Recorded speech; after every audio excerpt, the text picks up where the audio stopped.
this is Ben, the RC Bender, and I'm here to give you an update on the Trashed Slash.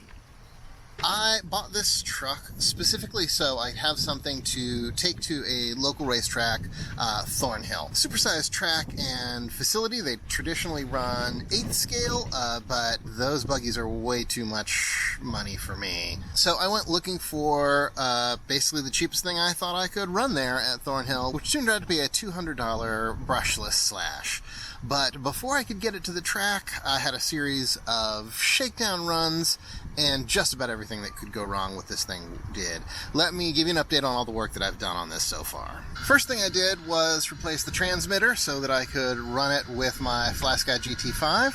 The transmitter that came with this originally had about a 50-foot range. With the radio upgraded, I was able to run it for a fairly short while before the ESC burned out. I have since replaced it with a Hobby Wings quick run.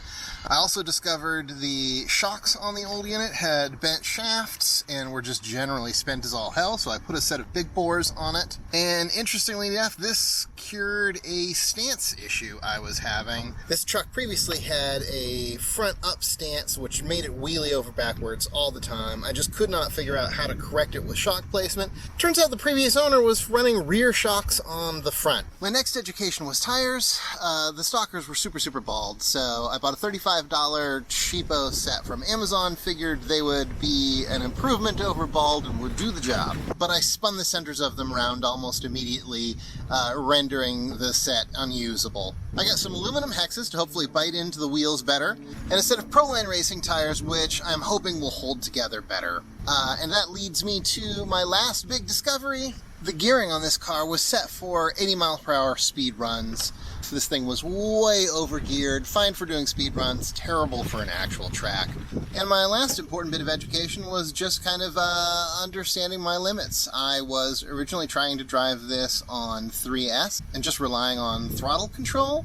It just turns out it's really hard to gauge how fast you're going when you're looking at a car that's 100 feet off in the distance. I really need to be real with myself, dial it back to a 2S battery, which should cut down on the total amount of power delivered, and I went ahead and dialed the throttle back on the controller to 60%. I think this is going to do a much better job of leaving me in a position to actually control my way around a track and not have the marshals hate me. So that brings me here to Millburn BMX Park, where I am doing my final shakedown cruises, getting myself familiar with this car, seeing if there's anything else that's about to break, and hopefully getting myself ready for my first track day at Thornhill. Let's see how it does today.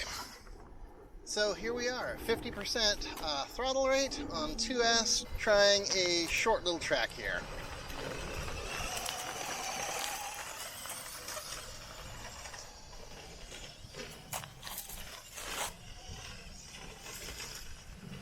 As I get up to speed, this is probably a good time to talk about how much I've spent.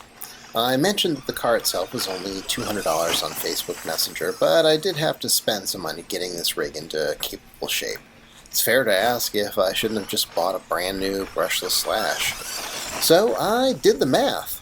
$200 for the original Slash, $20 for a receiver, $60 for the ESC, $10 for a broken A-arm, $70 for the big bore shocks, $10 for the aluminum hexes, and an even $100 for the wheels and tires. That comes to $470, and a brand new two-wheel drive brushless Slash is $360. Now, a brand new Slash would have had slightly worse tires, radio, and shocks, but the rest of it would have been, well, new. So I think it's a bit of a wash. And I did learn a lot in the process of breaking and fixing and upgrading, and there is value in that, but I think the big takeaway here is never do the math.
Shakedown complete.